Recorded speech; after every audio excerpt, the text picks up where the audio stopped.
आदिशक्ती तुळजाभवानी, संस्थेचे उपाध्यक्ष लिमये सर, मुख्याध्यापक पाटणकर सर, चव्हाण मॅडम आणि माझी थोडक्यात ओळख करून देणारे महामुनी सर. मी मुद्दा म्हणल्या थोडक्यात, कारण माझा प्रोफाईल रेझ्युमे जरा बराच लांब होता, तो गडबडीत पाठवलेला. पण गेल्या 4 शाळांमधनं आज मला जे अपेक्षित होतं ते घडलं. त्यामुळे महामुनी सरांना परत एकदा आपण टाळ्या वाजवू.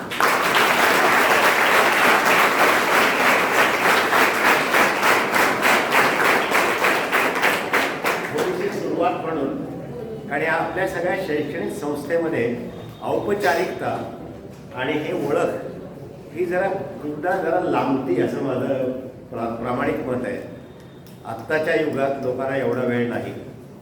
त्याच्यामुळे प्रमुख पाहुण्यांची ओळख ही त्याला दिलेल्या भाषणाच्या 1/10 असली पाहिजे असा एक रूल आहे. 4 ओळी इनफ आहेत, कारण त्याची ओळख देऊन त्याला काय मोठेपणा येत नाही. तो जो बोलणार आहे त्याच्यानंतर लोकांना कळतं तो काय येतो. पण Mahamani sir, thank you very much. Okay, good. आजच्या या कार्यक्रमासाठी एक विशेष पाहुणे कुटुंब मंडळी आमच्या माझ्याबरोबर आहेत. मी मगाशी त्या ओळखीमध्ये माझ्या लिहिण्यात राहिलं आहे, मी सांगलीचाच विद्यार्थी आहे. हे आपल्याला जाणून घ्यायला आनंद वाटेल. वालचंद कॉलेजमध्ये बरोबर 49 वर्षापूर्वी आम्ही 4 वर्ष इथे काढली.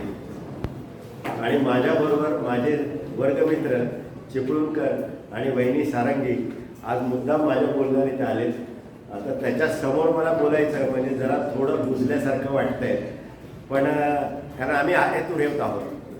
पण मी माझा जो मुख्य आहे, आपण मुख्य विषयाकडे येऊया. आजचा विषय आहे बाजीराव पेशवे आणि पालखेडचं युद्ध. त्या योद्धा वगैरे नका लावू सर. छे, नाही, बाजीरावाचा बद्दल काय टायटल द्यायला पाहिजे याच्याबद्दल मी नंतर बोलेन. बाजीराव काय योद्धा नव्हते, नुसते योद्धा नव्हते, अनेक ह्याच्यातले एक योद्धा होते. एनिवे, काय हरकत नाही. तर बाजीराव पेशवे, बाजीराव पेशवा, श्रीमंत बाजीराव पेशवे, थोरले बाजीराव पेशवे, बाजीराव फर्स्ट, बाजीराव बल्लाळ, ही इतकी नावं इतिहासात आहेत. योद्धा बाजीराव नाही आहे त्याच्यात, त्याच्यामुळे याच्यापैकी एक कुठलंही वापरा. त्यांच्या कुटुंबात त्यांना सगळे प्रेमाने राऊ म्हणायचे. आणि मोहिमेवर असताना त्यांच्या बरोबरचे सगळे सवंगडी आणि त्यांच्या फडावर म्हणजे त्यांच्या ऑफिसमध्ये त्यांना राया किंवा राव म्हणायचे. इतिहासामध्ये एक असा नेता आहे, एक असा पुढारी, एक असा सेनानी आहे ज्याला लोक प्रेमाने त्याला राया म्हणायचे. बाजीरावाची ही महती अवर्णनीय आहे. आजचा आपला विषय आहे की बाजीराव पेशवे आणि पालखेडचं युद्ध. त्या अगोदर आपण इथे पुढचा 1 पाऊण तास मी बोलणार आहे. मी वेळेचं बंधन ठेवतो. आपण का जाणायचं किंवा काय शिकायचं, अगोदर काय थोडा अभ्यासक्रम आहे का सर आम्हाला? तुम्ही आणखीन आमच्या इतिहासाच्या अभ्यासक्रमात आणखीन एक नवीन ॲड करताय, त्याचा आम्हाला काय फायदा होणार आहे का? परीक्षेत मार्क मिळतील का? नाही. आपण इतिहास शिकला पाहिजे, आपल्या देशाचा इतिहास शिकला पाहिजे, जाणला पाहिजे आणि त्याच्यापासून शिकवण घ्यायला पाहिजे.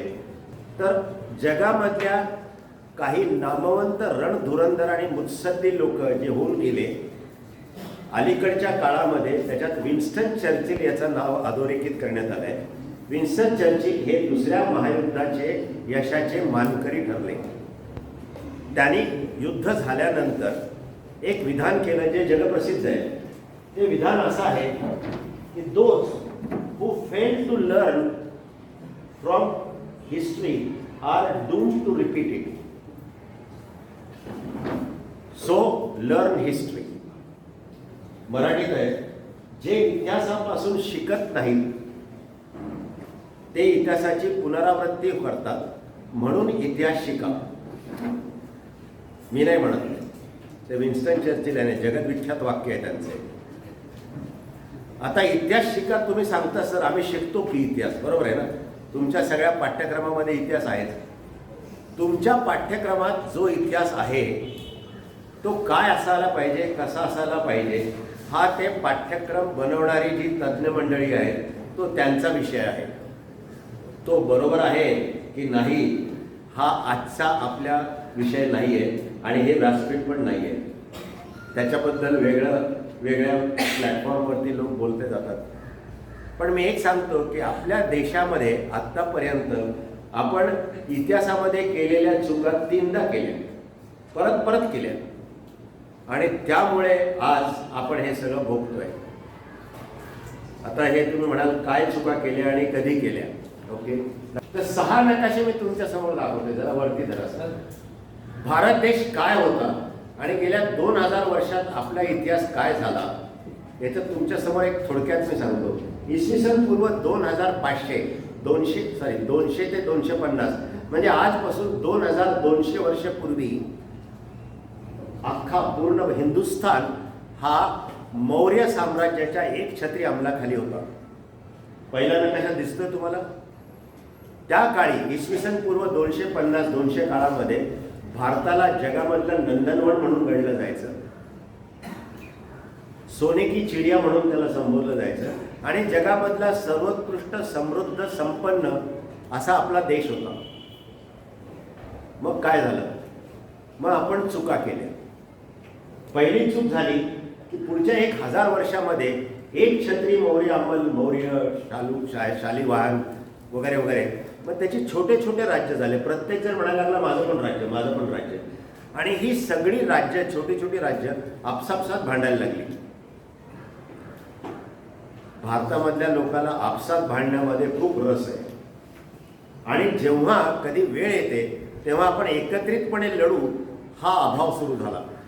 आणि ही संधी साधून उत्तर पश्चिमेकडून परकीय आक्रमणाचा एक ओघ सुरू झाला.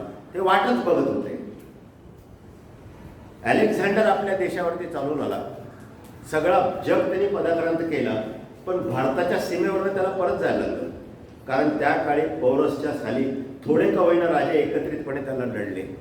म्हणजे जगाला हरवणारा अलेक्झांडर, त्याला देखील आपला भारत देश नमवता आला नाही.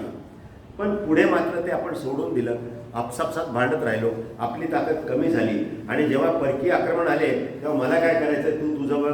मग ते सगळे आपण गडबडी सुरू केल्या, आणि त्याचा परिणाम नकाशा नंबर 3 की पुढच्या 150-200 वर्षात अख्खा भारत देश या परकीय आक्रमकाच्या आणि आक्रांतांच्या अंमलाखाली गेला. आणि ही लोक काय भारत देशाचं भलं करायला आली नव्हती.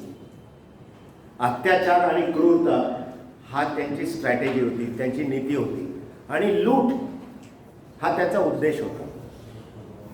पुढची 450-500 वर्ष आपल्या देशावरती अनन्वित अत्याचार झाले, आणि पूर्ण देश एका मोठ्या यमयात्रामध्ये जात होता. काही मुली आहेत तिथे, काही भगिनी आहेत. मी विषय जास्त वाढवत नाही आहेत. म्हणजेच आपल्या देशामध्ये स्त्रियांना जगणं असह्य झालं होतं. कित्येक मुलींनी आणि आमच्या भगिनींनी विहिरीत उड्या टाकून जीव दिला होता. ही परिस्थिती का आली आपल्यावरती? कारण आपण एकत्रित लढलोच नाही त्या परकीय आक्रमणाच्या विरुद्ध. 400 वर्ष काळ रात्रीत काढली. सैतानाने संहार मांडला होता. परत कधी दिवस उगवतो की नाही. आणि अशा वेळेस 1630 साली शिवनेरीवरती सूर्य जन्मला. कोण आले? करेक्ट. हा इतिहास आहे आपला. आणि शिवाजी महाराजांनी त्यांच्याकडे काही रिसोर्सेस उपलब्धता नसताना एकट्याच्या जीवावरती मावळ्यांना बरोबर घेऊन त्या बलाढ्य परकीय आक्रमकांच्या विरुद्ध पुढच्या 30-35 वर्षामध्ये स्वराज्याची स्थापना केली. पहिली चूक शिवाजी महाराजांनी सुधारवली. पण नियतीला हे मान्य नव्हते.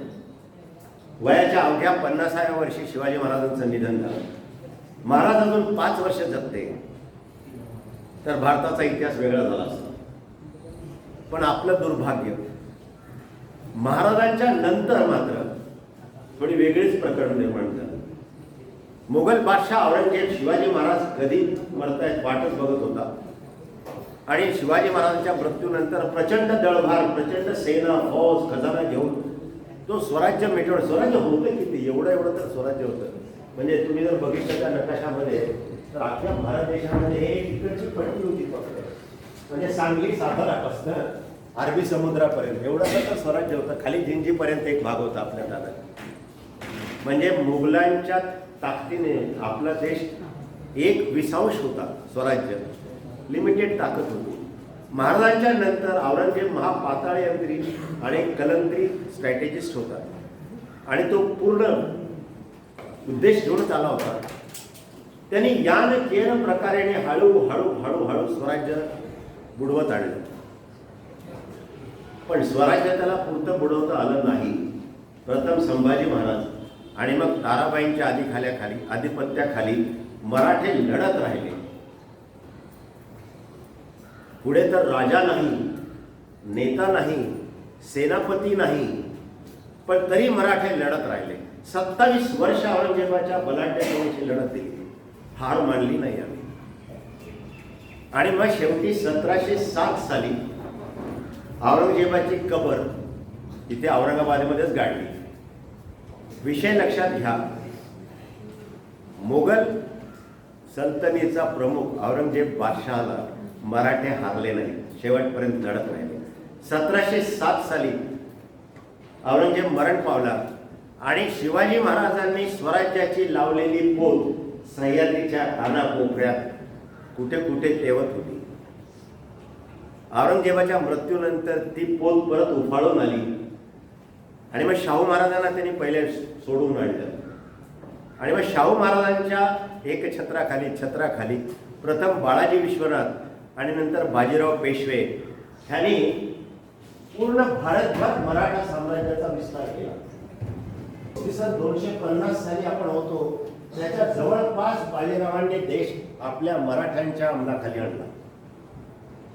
हे काही छोटं काम नव्हतं.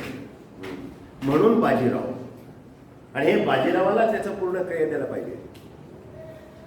इतिहासात काय लिहिलंय तो इतिहास तज्ञाचा विषय आहे, पण आम्हाला कोणी थांबवलं नाही आहे बाजीरावाचा इतिहास जाणून घ्यायला. आणि याच्यापासून आपण काय शिकायला पाहिजे की परत ही वेळ आपल्यावर येऊ नये म्हणून. आणि नंतर तुम्हाला माहित आहे, मी बाजीरावाच्या पर्यंतच नकाशे आणले. नंतर बाजीरावानंतर पुढचे 4 पेशवे कर्तृत्ववान निघाले, पण तुमच्या दुर्दैवाने इंग्रजासारखा अत्यंत हुशार ही जमात आपल्या देशात आली आणि त्यांनी नाना प्रकाराने युक्त्या करून पुढच्या 50 वर्षामध्ये परत भारत देशाचा ताबा घेतला आणि आपण 300 वर्ष परत पारतंत्र्यात काढली. 3दा परत जायचंय का आपल्याला पारतंत्र्यात? नाही जायला पाहिजे. मग आपण केलेल्या चुका सुधारल्या पाहिजे. मग ज्या चुका झाल्या आणि त्या चुका ज्यांनी सुधरवल्या आणि देशाला परत जागेवर आणलं त्यांचा अभ्यास करायला पाहिजे. कारण तो जर अभ्यास आपण केला नाही आणि ते अंमलात आणलं नाही तर आपण परत एकदा त्याच्याखाली जाण्याची शक्यता आहे. श्रीलंकेमध्ये काय चाललंय तुमच्या लक्षात आहे ना? आता काही युद्ध वगैरे होत नाहीत. आता युद्ध आर्थिक युद्ध असतं. त्याच्यामुळे अत्यंत मला तर असं वाटतं की प्रत्येक मुलाला, प्रत्येक नागरिकाला हा इतिहास शिकवला पाहिजे, समजला पाहिजे. बाजीराव योद्धा होते, थोर होते, ग्रेट होते वगैरे वगैरे वगैरे. आपण सांगण्यात काही मतलब नाहीये. आपण आपल्या माणसाला नेहमीच मोठं म्हणतो. बाजीरावाबद्दल जगन्मान्य इतिहासकार आणि भारत देशाचे फारसे हितचिंतक नसणारी लोक काय म्हणतात हे मी तुम्हाला 3 फक्त तिथे उदाहरणं देतोय. प्रथम उदाहरण आहे इतिहासकार के.एम. पणिकर यांचं. के.एम. पणिकर हे आपले भारतीय वंशज, इंग्लंडमध्ये स्थायिक झाले. त्यांनी पहिल्यांदा भारताचा इतिहास मुद्देसूदपणाने इंग्रजीमध्ये लिहून काढला आणि त्यांनी लिहिलेल्या इतिहासाला जगन्मान्यता आहे. त्यांच्या पुस्तकात ते लिहितात की बाजीराव पेशवा हे 18व्या शतकातील भारताने निर्मिलेला सर्वोत्कृष्ट मुत्सद्दी आणि सेनानी होता. योद्धा तर होतेच. पणिकरांनी लिहिलेलं जगामध्ये मान्यता आहे त्याला. आणि त्यांनी पुढे काय लिहिलंय की छत्रपती शिवाजी महाराजांनी स्वराज्याचे संस्थापक होते, पण त्यांच्या पश्चात बाजीरावांनी ते आक्रमकाच्या विध्वंसापासून वाचवलं आणि त्याचं साम्राज्यात केवळ 20 वर्षात रूपांतर केलं. ही जगामध्ये अद्वितीय घटना आहे. कधी असं घडलं नाही. फक्त 20 वर्षाच्या कारकिर्दीत बाजीरावांनी 40हून अधिक लढाया लढले. हे 42-43 त्याच्याने काय फरक नाही पडत. 40हून अधिक लढले हे तर खरं आहे. त्यातली एकही लढाई बाजीराव कधी हारले नाही. नुसते हारलेच नाही तर त्या सगळ्या लढायामध्ये संपूर्ण विजय मिळाला आणि आपल्या बाजूचं कमीत कमी नुकसान सोसत करत त्या काळी जर गिनीज बुक ऑफ रेकॉर्ड किंवा लिम्का बुक ऑफ रेकॉर्ड असतं तर बाजीरावाचं हे रेकॉर्ड त्याच्यात नोंदलं गेलं असतं आणि आणखीन एक रेकॉर्ड आज असतं की पुढच्या 300 वर्ष त्या रेकॉर्डच्या जवळपास पण कुणी गेला नाही असं. हे होते बाजीराव आणि म्हणून आपण बाजीराव शिकला पाहिजे. बाजीराव इतिहासामध्ये का शिकवला जात नाही परत तोच विषय तिथेच येतो, तो त्यांचा विषय. पण आपल्याला कोणी थांबवलं नाहीये बाजीराव शिकण्यापासून. आणि बाजीराव शिकवायचं म्हणजे काय, बाजीरावाने काय केले याची महती आणि पोवाडे पण बघायला पाहिजे. पण त्याच्यापासून आपण काय शिकता येईल आणि आपलं भविष्य, आपलं भवितव्य, राष्ट्राचं भवितव्य कसं सुरक्षित आणि संवर्धित करता येईल म्हणून शिकायचं. म्हणून ते जे पुस्तकाचा महामनीचा तुम्ही उल्लेख केला, म्हणून आम्ही 2 छोटी पुस्तकं तयार केली की शिवाजी महाराज काय जाणाल काय शिकाल. नुसतं जाणून काही उपयोग नाही आहे. बाजीराव काय जाणाल काय शिकाल. 10 धडे, 10 गोष्टी शिकण्यासारख्या आहेत ज्याच्यामुळे तुमचं आमचं भवितव्य, आपलं भवितव्य आपल्या राष्ट्राशी आहे. श्रीलंकेचे लोक काय वाईट नाही आहेत, बिचारे अजूनही कष्ट करतात. पण राष्ट्र खड्ड्यात गेलं, खड्ड्यात मराठी शब्द आहे ते, देश पण नागरिक पण खड्ड्यात, जेवायला नाही आहे. भारत देशच एक आहे, ते मदत करू शकतो. तर उद्या तुम्हाला आम्हाला जर ते इतिहासामध्ये झालेल्या घटना परत व्हायच्या नसतील तर त्या घटना ज्यांनी दुरुस्त केल्या त्यांच्यापासून शिकून आपण तयारी करायला पाहिजे. मान्य पटतंय का? Very good, very good. मग आपण आपल्या आता तिसरं, बाजीरावाची पालखेडची लढाई ही त्यांच्या त्या साम्राज्याच्या प्रवासामध्ये निर्णायक ठरली, टर्निंग पॉइंट म्हणतात त्याला. आणि ही जगामधली एकमेव लढाई असं तिचं वर्णन केलं गेलं. हे मी नाही सांगत किंवा आपले इतिहासकार नाही सांगत. दुसऱ्या महायुद्धाचे विजयाचे शिल्पकार म्हणजे ज्यांनी दुसरं महायुद्ध जिंकलं ते जनरल मॉन्टेगोमेरी, ब्रिटिशांच्या सैन्याचे प्रमुख, त्यानंतर फील्ड मार्शल मॉन्टेगो म्हणतात. त्यांनी युद्ध संपल्यानंतर एक मोठा ग्रंथ लिहिला की कन्साइज हिस्ट्री ऑफ वॉरफेअर, म्हणजे जगामध्ये आतापर्यंत झालेल्या सगळ्या युद्धाचा अभ्यासात्मक एक ग्रंथ लिहिला.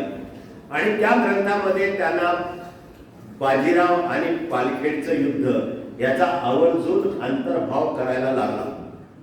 विचार करा, ब्रिटिश काही आपले हितचिंतक नव्हते, उलटे आपले शत्रूच होते.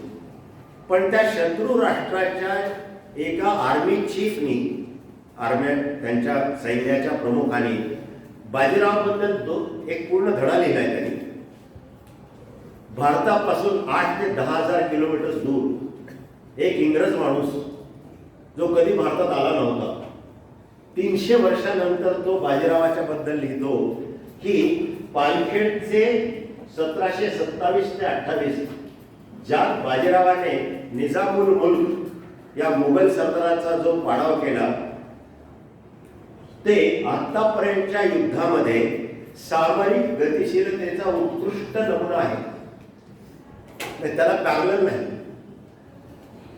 हे एक ब्रिटिश माणूस भारतीयाबद्दल एवढे गौरवोद्गार काढतो, हे बाजीरावाची प्रशस्ती आहे. पटतंय? बाजीरावने बघायची सांगितल्याप्रमाणे तुमचं आमचं दुर्भाग्य, बाजीराव 40व्या वर्षी वागले.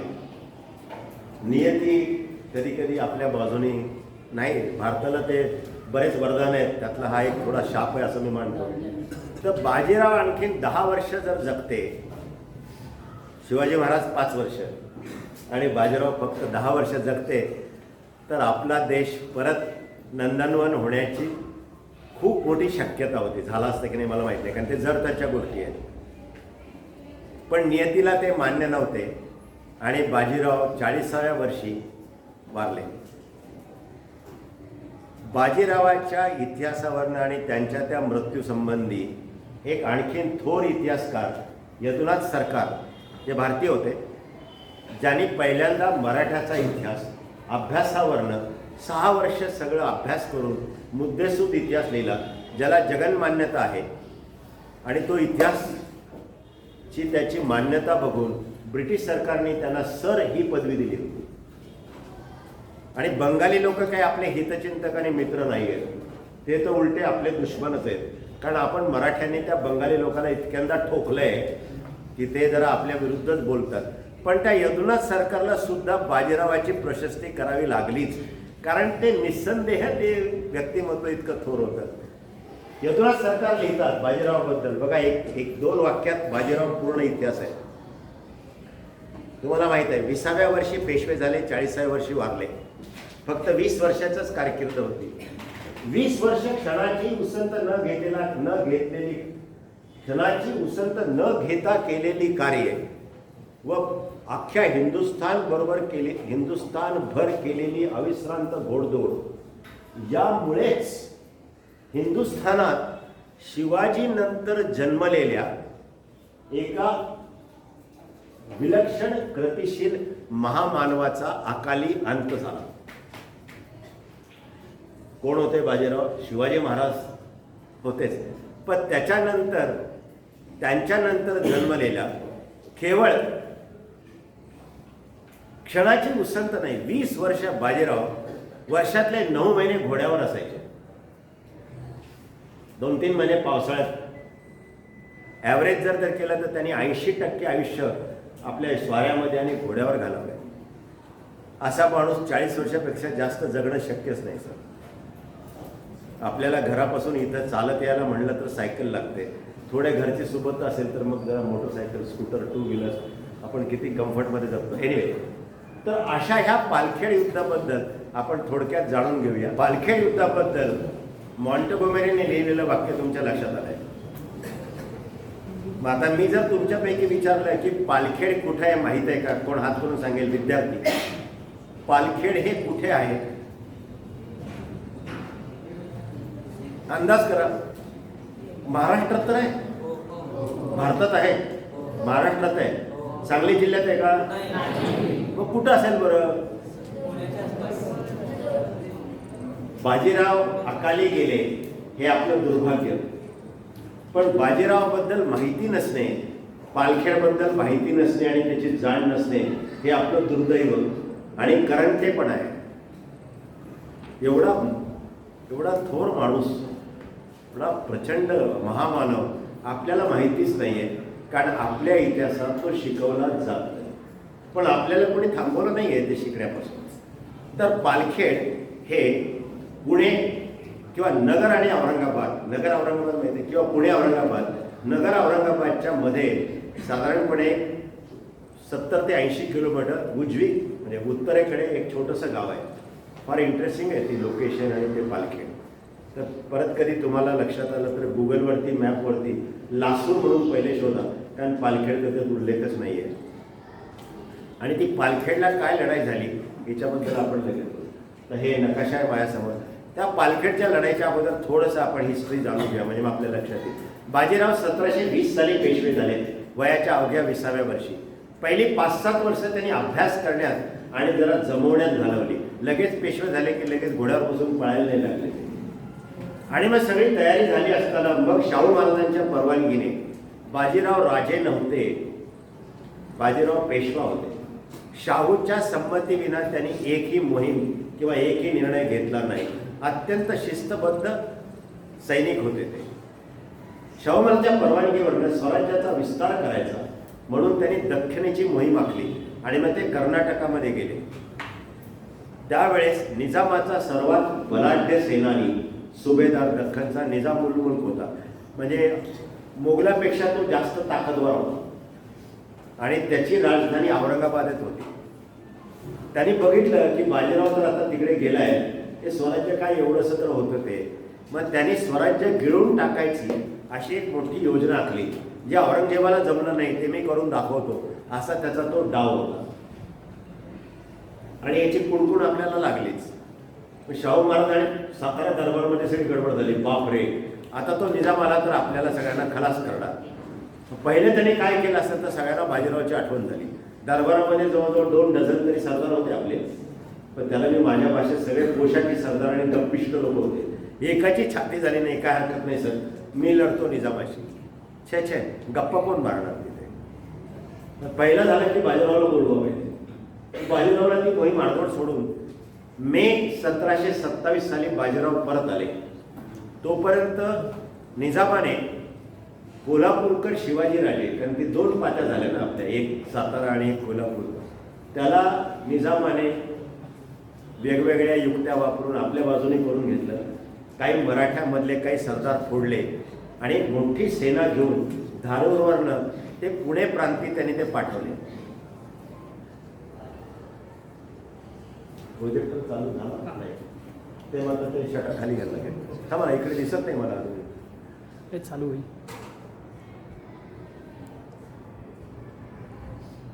मृत्यूनंतर त्या मोगलांच्या दिल्लीमध्ये त्यांच्यात प्रचंड मारामाऱ्या सुरू झाल्या आणि ते मोगल सगळा जो कारभार होता किंवा मोगल जे सगळी राज्यसत्ता होती ती खिळखिळी झाली. पण त्यांचे जे सरदार आणि सुभेदार होते ते त्या बादशापेक्षाही जास्त ताकदवर झाले. त्याच्यात सगळ्यात ताकदवर हा निजामुल मुल्क होता. आणि मग त्यांनी ती योजना आखली की आपण स्वराज्य खाऊन टाकू. आणि मग त्यांनी एक मोठी सेना घेऊन त्याचा सरदार सेनापती ऐवज खानाला पुणे प्रांती पाठवले. आणि त्यांची नीती एकच होती, जाळपोळ, लुटालूट आणि क्रूरता. समोर दिसला की कापायचा, जाळायचं आणि माता भगिनी आणि मुलींना पळवून द्यायचे. परत शिवाजी महाराजांच्या अगोदरचा जो काळ होता तीच परत सुरू झाली पद्धत. बाजीराव साताऱ्यात होते. सर्वांनी सल्लामसलत केली. सर्वांचं मत होतं की निजामाशी आपण लढू शकत नाही. प्रचंड फौज, अत्यंत ताकदवर तोफखाना, आपल्याकडे काहीच नाही आहे. सगळे म्हणले काहीतरी बघा, जरा तह करा. त्याला म्हणा तू अर्धा घे, आम्ही अर्धा घेतो. सर्व सातारा दरबारामधील या पोशाखी सरदारांचा सल्ला डावलून आला. तर हे सातारा, हे पुणे, हा एवढा भाग आपल्या स्वराज्याचा होता, एवढाच होता. आणि मोगल सगळे अख्खा भारतभर होते. निजामुद्दीनची राजधानी औरंगाबाद आणि त्याचा मुख्य कॅम्प होता धारूरला. तिथून त्यांनी ऐवज खानाला पुणे प्रांतीस पाठवले आणि जाळपोळ आणि लूट त्याला ऊत आला. सगळ्यांनी सांगितलं जाऊ द्या, काहीतरी कॉम्प्रोमाइज करा, ऍडजस्ट करा वगैरे. बाजीराव म्हणले नाही, की एकदा कधी ना कधीतरी आपल्याला हे करायला लागणार आहे, नाहीतर परत इतिहासाची पुनरावृत्ती होईल. बाजीरावांनी शाहू महाराजांच्या परवानगीने ऐवज खानाला तिथे सोडून त्याला बगल देऊन 8,000 फौजेनिशी ते डायरेक्ट पुणतांब्याला गेले. तिथून गोदावरी क्रॉस करून निजामाच्या राज्यात घुसले. पुणतांबा महत्वाचा आहे. पुणतांब्याला त्या काळी सगळ्या नद्या दुथडी भरून 12 महिने वाहत असायच्या. नदीमधून क्रॉस करण्यासाठी काही मोजक्यात जागा असायच्या, त्याला उतार म्हणायचे. म्हणजे तिथे 4-5 फुटाचंच पाणी असायचं, किती जरी पाऊस आला तरी. मग त्याच्यामधनं घोडा पलीकडे जाऊ शकतो. ते पुणतांब्यावरूनच पलीकडे जात आहेत. म्हणून बाजीरावांनी ऐवज खानाला बगल देऊन पुणतांब्यावरनं तो निजामाच्या प्रांतात घुसला. औरंगाबादेला गेला नाही, कारण मारामारी होईल. पण वाटेत असलेली सगळी मुघलाची ठाणी त्यांनी लुटली. ठाणी लुटली, गावं लुटली नाही. आपली संस्कृती नाही ती. सगळी ठाणी लुटली, शस्त्रास्त्र ताब्यात गेले, सैनिकांना मारलं. आणि तो वाऱ्याच्या वेगाने तसाच पुढे जालना, वाशिम, मंगरुळपूर, सिद्धखेड फार पूर्वेकडे धावत सुटला. आणि ती बातमी त्यांनी पुण्याला पाठवली, स्वतःच पाठवली. बाजीराव अति हुशार, अत्यंत चलाक होते. निजामाला तोपर्यंत निजाम ऐवज खानाच्या मागे हळूहळू पुण्याला आलाच होता. त्याला बातमी कळाली, बाप रे, तो बाजीराव आता काय कोणाला ऐकत नाही, तो सगळं तिथे खलास करतोय. म्हणून त्याने ऐवज खानाला परत बाजीरावाच्या मागावरती परत पाठवले. मग तो असा जालनाहून त्याच्या मागे मागे पळतोय. बाजीराव पुढे, ऐवज खान मागे, असं ते पाठ शिवणीचा खेळ सुरू झाला. ऐवज खान जवळ येताच बाजीरावाने वेगळीच अजून एक आयडिया केली. आयडिया शब्द जरा चांगला वाटतो. ते पुढे जाण्याची त्यांनी एक युटर्न घेतला आणि ते खानदेशात आले. त्या ऐवज खानाला माहीतच नव्हतं बाजीराव कुठे, कोणाला पत्र, ते अजून पुढेच पळतोय. नंतर त्याच्या लक्षात आलं बाजीराव इकडे नाही, तिकडे मागेच गेलाय म्हणून. तो बिचारा परत उलटा फिरून त्याच्या मागे मागे आला तो. आणि मग तिथे आल्यावर आणखीन एक आयडिया बाजीरावांची. त्याने तिथे आल्यानंतर मी आता बुऱ्हाणपूर लुटणार अशी अफवा पसरवली आणि ती बातमी पुण्यात निजामाला पोहोचवली आपल्याच माणसाकडनं लगेच, कारण ते वेळ नव्हता ना सगळं. बुऱ्हाणपूर हे मोगलाचं मध्य भारतामधलं सगळ्यात सधन संपन्न शहर होतं. त्याला दख्खनचा दरवाजा म्हणायचे. आणि बाजीराव साहेब मी आता ते लुटणार, आता मला कोण थांबवतो? बाजीरावला थांबवणं कोणाला शक्यच नव्हतं. निजामाला ती बातमी कळल्यावर ते एकदम त्याचं धाबत दणाणलं. आणि तो म्हणला जाऊ द्या पुणे बिणे मरू दे, ते बुऱ्हाणपूर गेलं तर मला कधी शक्यच नाही. म्हणून त्याने पुणे सोडून त्या बाजीरावाला बुऱ्हाणपूर लुटण्यापासून वाचवण्यासाठी ऐवज खान पुढे आणि तो निजाम मागे असे बिचारे 400 किलोमीटर दौडत राहिले. गंमत पुढेच आहे, ते बुऱ्हाणपूरला पोहोचले कसे तरी शेवटी, धापा टाकत आणि तिथे गेल्यावर त्याला कळलं बाजीराव बुऱ्हाणपूरला आलाच नाहीये. कुठे गेला बाजीराव? ते म्हणले बाजीराव सुरतेकडे दौडतोय. बाजीराव गेलाच नाही बुऱ्हाणपूरला, त्यांनी इथून कुकरमुंडाकडनं तो सुरतेकडे दौडत होता. 400 किलोमीटरची लपेट, एवढा सगळा लवाजमा फुकट वाया गेला. अक्कल शिकली. बाजीरावाचा वेग मुघलाच्या फौजेच्या 4 पट असायचा. बाजीराव कुठे कोणाला पत्ताच असायचा. तेव्हा काय गुगल GPS सोडत होतं बाजीराव लोके. वाऱ्याच्या मागे धावण्यात काही अर्थ नाही, मतलब नाही, निजामाला कळून चुकले आणि त्यांनी शेवटी तो पाठलागाचा प्रकार थांबवला. तोपर्यंत त्याला बातमी आली की बाजीराव सुरतेला पण गेलाच नाही. अलीकडून तो बडोदा मार्गे उदयपूर अलीमोहन एकदम राजस्थानात गेला. ते आणखीन एक राजकारण होतं तिकडचं, पण तो विषय परत कधीतरी. ते बाजीरावाला वेळच नव्हता. तो इतक्या लांब गेला म्हणल्यानंतर निजामाला एक आयडिया आली. त्याला पण आयडिया हुशार होतो. त्याने बघितलं की जाऊ दे मरू दे आता, त्याच्या मागे कुठं धावतो आपण. तर तो तिथून ऐवज खानाला एक छोटीशी फौज त्यांनी इथे ठेवली आणि आपण परत पुणे प्रांतावर हल्ला करायला आला. परत एकदा आला. पहिल्यांदा एकदा पळून गेला होता, परत आला आणि मग अत्यंत आपण म्हणतो रिव्हेंज, बदला घ्यायचा म्हणून मध्ये जोरदार लुटालूट, मारामारी, जाळपोळ सुरू केली आणि तो धडक पुण्यावरून बारामतीला आला. आणि आता तो साताऱ्याला येणार का काय अशी सगळ्यांना शंका निर्माण झाली. सातारा म्हणजे शाहू महाराजांची राजधानी. बापरे, निजाम जर सातारा तर त्याला लढणार कोण? ते आपले सगळे पोशाखी सरदार नुसते गप्पाच पाडत बसले होते. बाजीराव नाही तर लढणार कोण? मग पहिले शाहू महाराजांनी काय केलं तर बाजीरावाचे धाकटे बंधू चिमाजी अप्पाला घेऊन ते पुरंदरला गेले. पुरंदर सेफ पुण्यापाशी किल्ला आहे, ते कोणी येत नाही तिकडे वरती. आणि मग सातारा दिला हवेत सोडून आणि तिथून बाजीरावाला खलित्यामागे खलिते पाठवले. निजाम सातारा येणारे, बाबा लवकर ये, त्याला थांबव, वाचव. बाकीचे काय करत होते देव जाणे. बाजीरावांना तो खलिता मिळाला. तो कुठे अलीमोहन पाशी होता. ते गेले ना 4 ते 8 दिवस गेले त्याच्यात.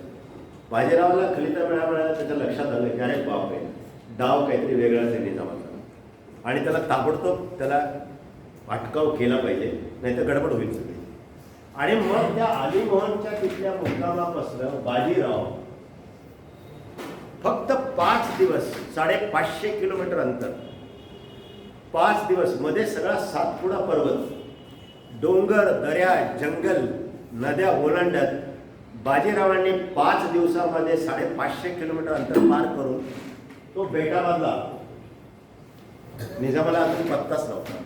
बाजीराव कुठे कोणाला माहिती नाही. मग मात्र त्यांनी आणखीन एक आयडिया केली. त्यांनी आयडिया केली बेटाबादला आले की तू माझ्या साताऱ्याला जातो का निजाम, मग मी तुझा औरंगाबाद लुटतो. औरंगाबाद त्याची राजधानी. आणि ही फक्त अफवा पसरवली.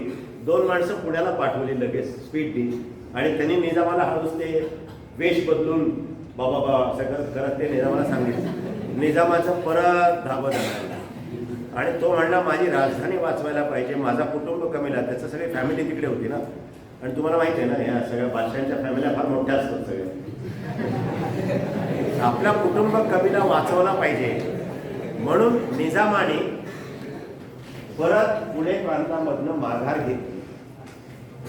युद्ध न करता पुणे आणि स्वराज्यावर आलेला फास दुसऱ्यांदा सुटला. असं कधी ऐकलंय का तुम्ही युद्धात? आणि मग तो पहिले आपली राजधानी वाचवायची म्हणून मग निजाम बारामतीला होते, ते तिथून ताबडतोब नगरला आले.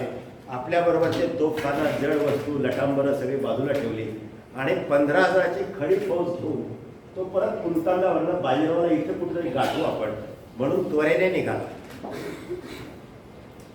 15,000ची फौज का? कारण त्याच्या अंदाजाप्रमाणे बाजीरावाकडे 8,000चीच फौज आहे.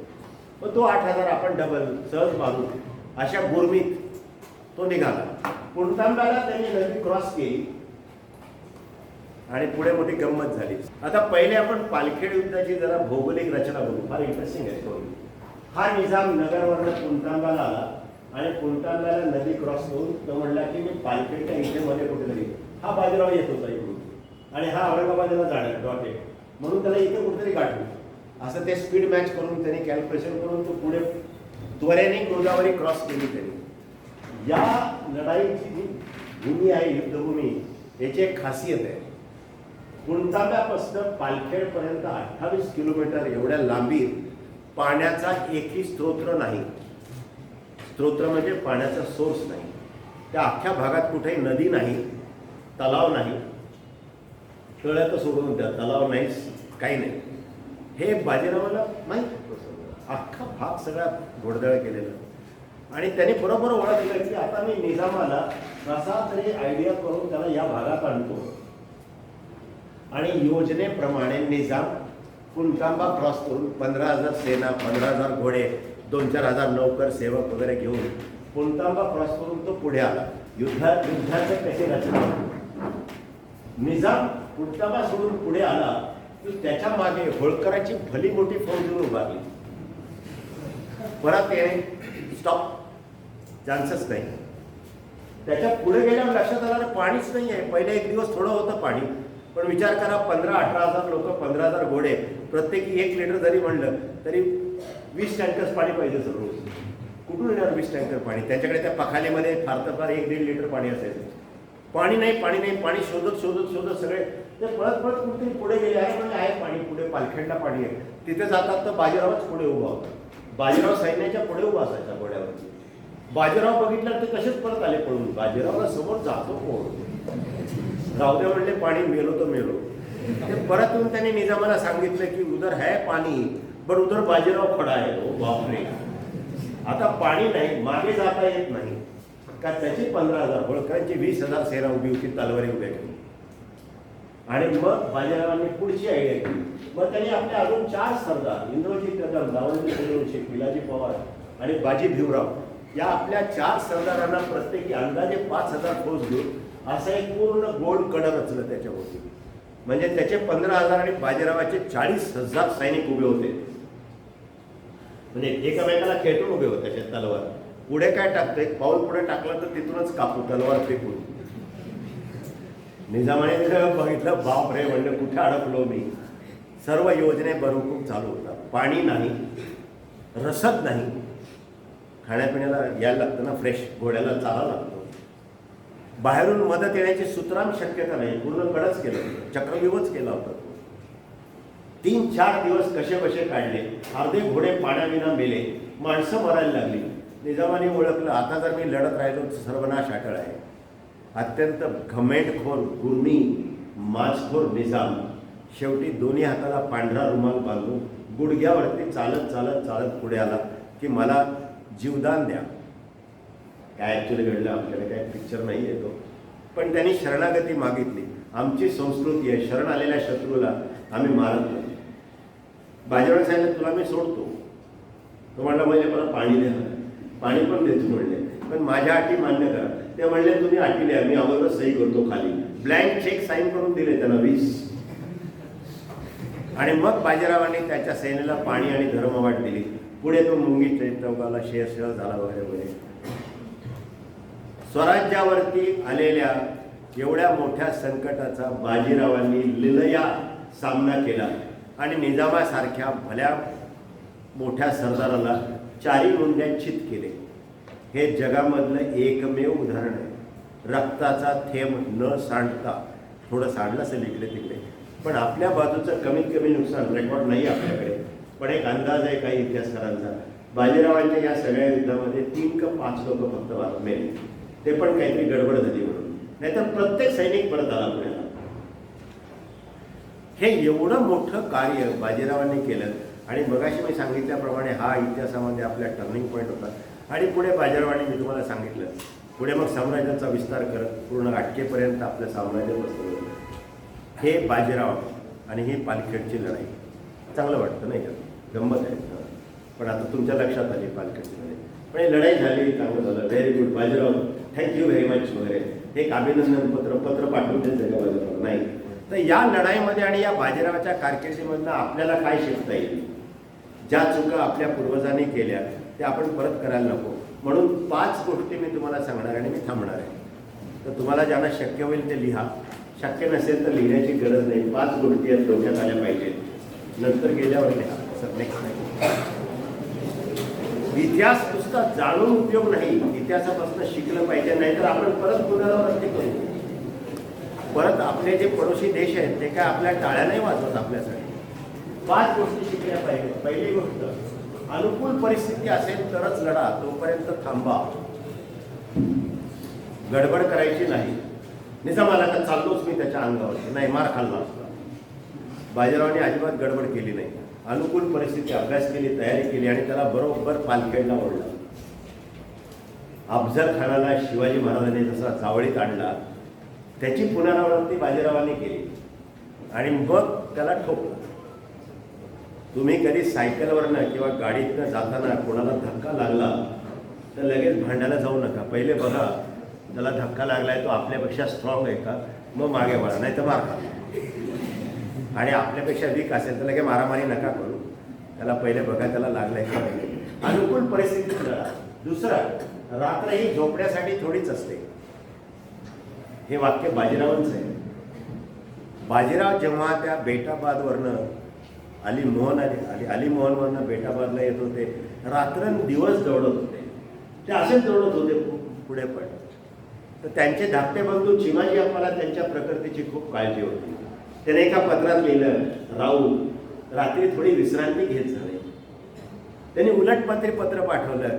चिमाजी अप्पा, चिमाजी म्हणायचे त्याला, चिमाजी रात्री झोपण्यासाठी थोडीच असते. ती तर परमेश्वराने शत्रूच्या हल्ल्यापासून आपल्याला बचवण्यासाठी केलेली ढाल असते.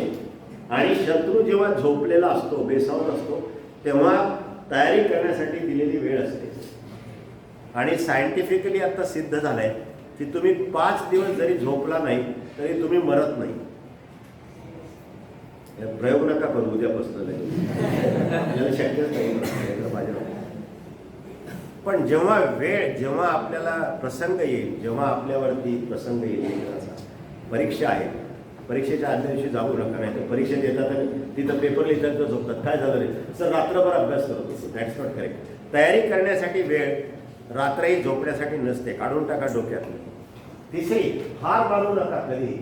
प्रसंग किती बाका असला, लोक तुम्हाला 10 सांगत असते, स्वतःवरती विश्वास ठेवा, आपल्या ताकदीवरती विश्वास ठेवा. Never give up. Afzal Khan आले तेव्हा देखील सर्वांनी सल्ला दिला होता शिवाजी महाराजांनी की सल्ला करा सर, नाही आपल्याला झेपणार नाही म्हणले. एकदा ते करायलाच पाहिजे म्हणून, आणि ते करून दाखवलं. बाजीराव पण तसंच म्हणले, नाही म्हणले हे निजामाला असंच सोडून चालणार नाही म्हणले. ते वारंवार आपल्याला त्रास देईल, इतिहासाची पुनरावृत्ती होईल, आपण एकदा त्याला ठोकलाच पाहिजे. चौथी, दूरदृष्टी, भविष्याचा अचूक अंदाज बांधता आला पाहिजे. ही विलक्षण कौशल्य शिवाजी महाराजांनी बाजीरावांकडे होते. म्हणजे आमचे एक मित्र सांगतात ना, त्यांच्याकडे दुर्बीण होती. म्हणजे ती अशी दुर्बीण लावली की त्याला पुढच्या 2 वर्षात काय चाललंय ते दिसायचं नाही. ते म्हणे ते गुगलचं नवीन टेक्नॉलॉजी तेव्हा होतं म्हणे, असं काही नव्हतं. पण अत्यंत अभ्यास, विचार, मांडणी, चर्चा, याच्यामधनं पुढे काय काय घडेल याचा अंदाज अचूक असायचा. त्यांना 100% माहीत होतं की बुऱ्हाणपूरचं नाव घेतलं की निजाम पाळणार, आणि मी औरंगाबादचं नाव घेतलं की तो तिथं येणार, आणि बरोबर तिथंच आलं. अफजल खान पण तसंच आलं, जावळीत आलं, कुतुरवरती आलं. सेम ही अभ्यासातनं शिकून बाजीरावांनी शिवाजी महाराजांचा पूर्ण अभ्यास केला. पाठच होतं त्यांना सगळं. दूरदर्शनाचा, भविष्याचा अचूक अंदाज करता आला पाहिजे, प्रयत्न करायला पाहिजे, चर्चा करायला पाहिजे, गुरुजींना विचारलं पाहिजे सर असं असं करू. आणि शेवटचा निर्णायकता, डिसिजिव्हनेस. जेव्हा वेळ येते तेव्हा निर्णय घ्यायलाच पाहिजे, मग कोणी त्याच्या विरोधी का असेल. दरबारामध्ये बाजीरावांनी सांगितलं की मी एकटा जाऊन निजामाशी लढतो. सगळे म्हणले नाही नाही नाही नाही, कशाला करतो, एवढं 22 वर्षाचं पोर, तुझं अजून आयुष्य पुढे वगैरे, अजून लग्न, पोरं बाळ वगैरे काय. निर्णय झाला, निर्णय घेतला. बऱ्याचदा मी गमतीने सांगतो सर, आमच्या संस्थेमध्ये पण आहे, निर्णय घ्यायचा आहे, तिकडे आग लागली का बिल्डिंगला, अरे म्हणलं सर काहीतरी निर्णय घ्यायला, नाही नाही आपल्याला जरा चर्चा करायला पाहिजे. कसली चर्चा करत आहे, वेळ कुठे आहे चर्चा करायला. मग त्याच्या पुढे म्हणले त्याच्यावर एकदा आपल्याला बसायला पाहिजे. मी म्हणलं बसलं ना, उठा. वेळ आल्यानंतर निर्णय घ्यायला पाहिजे, काळ थांबणार नाही आपल्यासाठी. 5 गोष्टी, अनुकूल परिस्थिती असेल तर लढा, रात्र झोपण्यासाठी नसते, 2-4 दिवसात एकदा झोपायला पाहिजे, हार मानू नका, दूरदृष्टी भविष्याचा अचूक अंदाज करायचं कौशल्य आत्मसात करा. करा अंदाज काय होईल ते. चुकला तर चुकला, परत करू आणि निर्णायकता डिसिजिव्हनेस. बाजीरावाकडे अशी अजून अनेक कौशल्य होती, ती त्यांनी सप्रमाण अनेकदा सिद्ध केली. त्याच्यामुळे बाजीरावाच्या इतिहासामधून आपल्याला शिकण्यासारख्या 25 गोष्टी आहेत. त्या आम्ही निवडल्या, त्याला संलग्नित प्रकरणं निवडली आणि ते त्या पुस्तकामध्ये आम्ही मांडण्याचा प्रयत्न केला छोटेखानी. मी नंतर शाळेत पाठवेल पुस्तकं. इथल्या बुक स्टोअरमध्ये पण आहेत सर, गुगलमध्ये पण आहेत. 100 रुपयाला पुस्तक मिळतं ते. घ्यायचं की नाही तुम्ही निर्णय घ्या. मी पुस्तकं आणली होती पण तेवढं बॅग कुठे आणायचं. बाजीरावांच्या बद्दल मी तुम्हाला सगळं सांगितलं. शेवटची 2 सांगतो. बाजीरावाला इंग्रज इतिहासकारांनी एक टायटल दिलंय, हेवनली बॉर्न कॅव्हलरी लीडर. त्याचं मराठी भाषांतर दत्तोवामन पोतदारांनी केलं. घोडदळाचा ईश्वर दत्त सेनानी परमेश्वरांनी पाठवलेला होता.